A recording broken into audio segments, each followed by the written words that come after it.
एक समय की बात है। एक छोटे से गांव में एक बुढ़िया रहती थी। उसका नाम गंगा था। वह बहुत गरीब थी, लेकिन उतनी ही बुद्धिमान और चतुर भी थी। गांव के लोग उसकी गरीबी को देखकर उसे कमजोर समझते थे, पर उसकी चतुराई का अंदाजा किसी को नहीं था। गंगा बुढ़िया अकेली रहती थी। उसका कोई परिवार नहीं था, इसलिए वो अपनी छोटी सी झोपड़ी में खुद ही सब काम करती थी। वो रोज जंगल से लकड़ियां लाकर बाजार में बेचती और उसी से अपना गुजारा करती थी। एक दिन गांव में खबर फैली कि पास के जंगल में एक चोर छिपा हुआ है। वह रात के समय घरों में चोरी करता और दिन में जंगल में छिप जाता। गांव वाले बहुत डर गए। सबने अपने अपने घरों के दरवाजे मजबूत कर लिए और रात को जागकर पहरा देने लगे। गंगा बुढ़िया ने ये बात सुनी तो मुस्कुराई।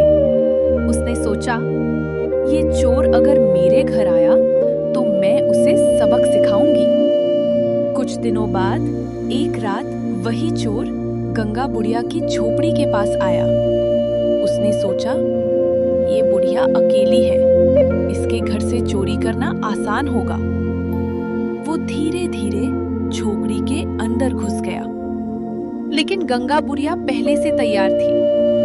उसने चोर की आहट सुन ली थी, पर वो चुपचाप लेटी रही, जैसे उसे कुछ पता ही ना हो। चोर धीरे धीरे सामान खोजने लगा।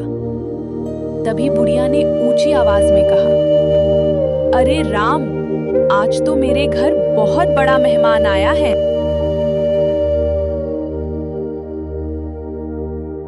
चोर घबरा गया और इधर-उधर देखने लगा। उसने सोचा, क्या बुढ़िया ने मुझे देख लिया? लेकिन वो चुप रहा। बुढ़िया फिर बोली, अरे मेरे बेटे, बाहर आओ।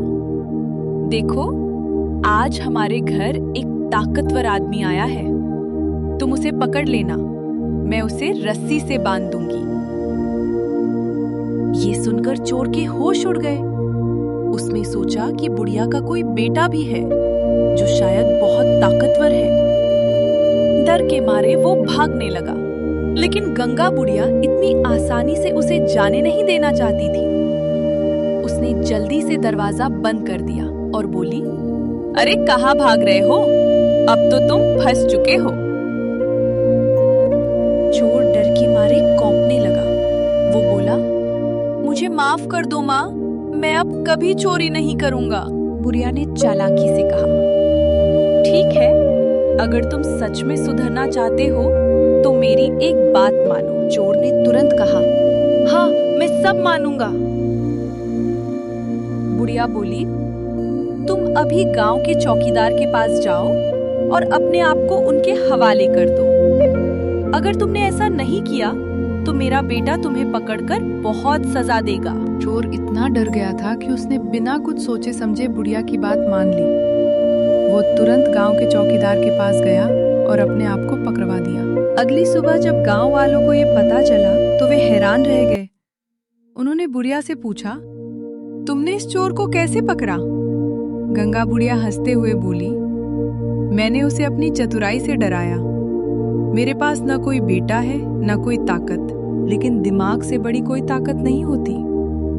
गांव वाले उसकी बुद्धिमानी से बहुत प्रभावित हुए। उन्होंने बुढ़िया की मदद करने का फैसला किया। अब वे रोज उसके लिए खाना लाते और उसकी देखभाल करते। गंगा बुढ़िया ने सबको यह सिखाया कि मुश्किल हालात में घबराने की बजाय बुद्धि से काम लेना चाहिए। उसकी चतुराई की कहानी पूरे गांव में मशहूर हो गई। सीख, इस कहानी से हमें यह सीख मिलती है कि बुद्धि और समझदारी से हम किसी भी मुश्किल का सामना कर सकते हैं। ताकत से नहीं, बल्कि चतुराई से बड़ी समस्या हल की जा सकती है।